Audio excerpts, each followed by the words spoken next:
Hello everyone.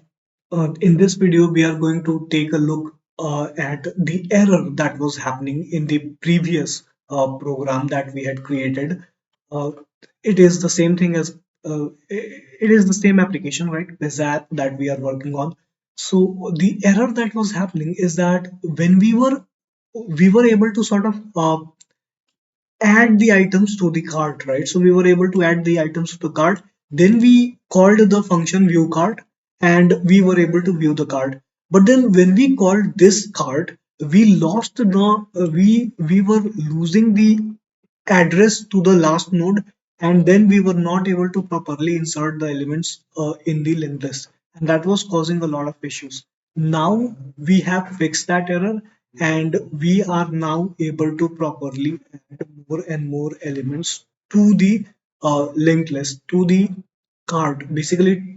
So basically the card that we have created, we are now able to add more and more elements to it. So we have fixed that, and the idea to fix that was simply create a tail pointer, which is always going to point to the last node, right? So if we are maintaining a tail pointer, inserting an element to the end of the linked list is basically a constant operation. It takes big O of one time, which is very efficient.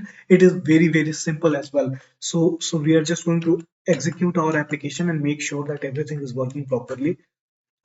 So let's take a look.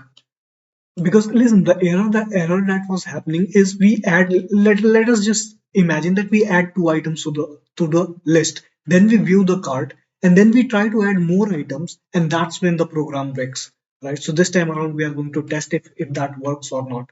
So one, veg pizza, we want to select option two. Veggie pizza has been selected. We want to continue. We want to select non-veg. We want to select barbecue. Continue. We want to select again one more, Gambari.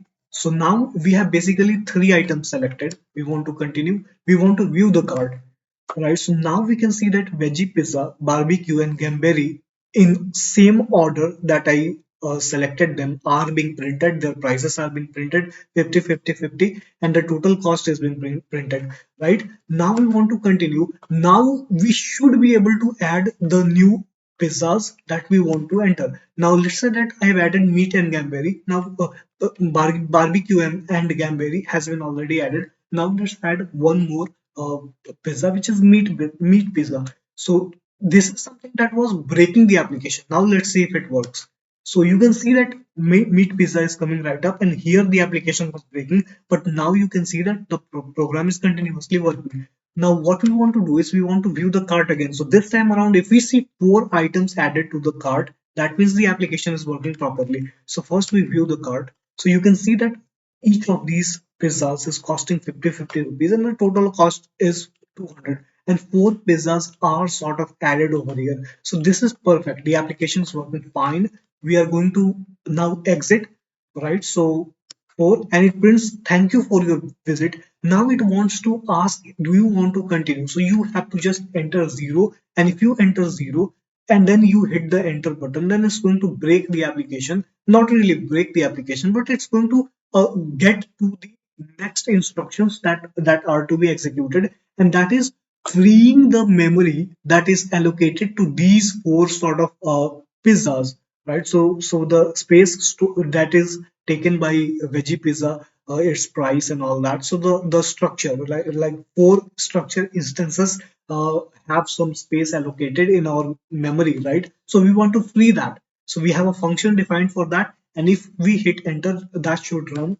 And you can see that we are freeing the memory that was allocated to these, because we don't want our application to have some memory leaks for whatever it is, right? I don't understand it that well as well. Once I do, I'm going to explain it to you. But basically what happens is that when you create a linked list, you want to make sure that you're freeing every single bit of space that is taken by the program, right? So we are doing that, and our application right now is working absolutely perfectly. So there is no error.